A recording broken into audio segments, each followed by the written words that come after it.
is another tip for quilting the Kaye wood way.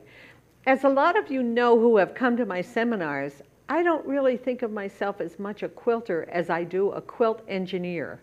What interests me about quilts and what is the fun to me is solving problems that quilters have so I can make their quilt making easier. And a lot of quilters approached me and said they were having trouble with Kaleidoscope. They loved doing the Kaleidoscope, but there were several problems that they wish I would tackle, so I did. So here I have a Kaleidoscope block that we're going to look at. And in order to cut the pieces, I'm going to use the Starmaker 8 because the Kaleidoscope has 8 pieces going in a circle.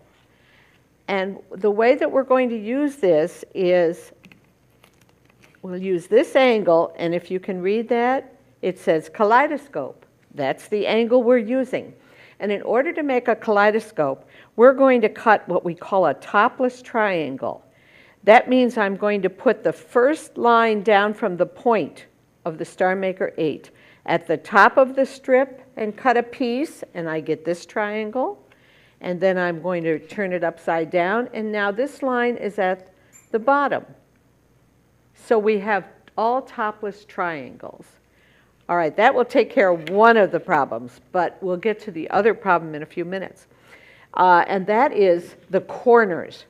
If you look here at the block, we have tan corners on this block, and every one of the tan corners is on a long white strip.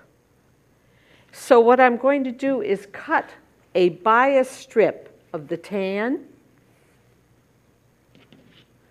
and I'm going to sew it to all of my triangles that have the long white strip. And as you can see, I've sewn these on. And then what I'm going to do is to cut my corners, because quilters tell me that when they do a kaleidoscope, their corners, when they use a template, don't always match up.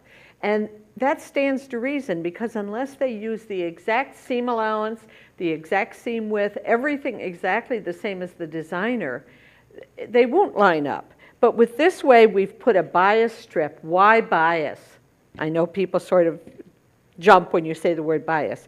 The reason is we're going to cut this tan strip by lining up the Starmaker 8 with the point, the exact point where the triangles meet this strip. And then I'm going to put a piece of static sticker right here on the seam line. I'm going to cut this tan strip, and when I do that, the outside of the piece is on the straight of grain, which is what we want. That's why we use bias. The reason for the static sticker is when we come to each piece, and the static sticker here, again, is lined up with the seam line. Let's say, for instance, you come to one of your triangles, and it's way down here or way up here, and the static sticker doesn't line up with the seam line. That will tell you right away that that triangle was cut wrong. And so you can go back and fix it before you put your whole piece together. So now we have our corners, and here are our pieces. We have our corners and the opposite piece. And that's as easy as it is to put your kaleidoscope together. It's just a matter of rearranging the order in which you add pieces. And you can see how it would go. And our 8 pieces go together, and you have a perfect kaleidoscope. Try that, and join me again when I bring you another tip quilting the Kaye wood way.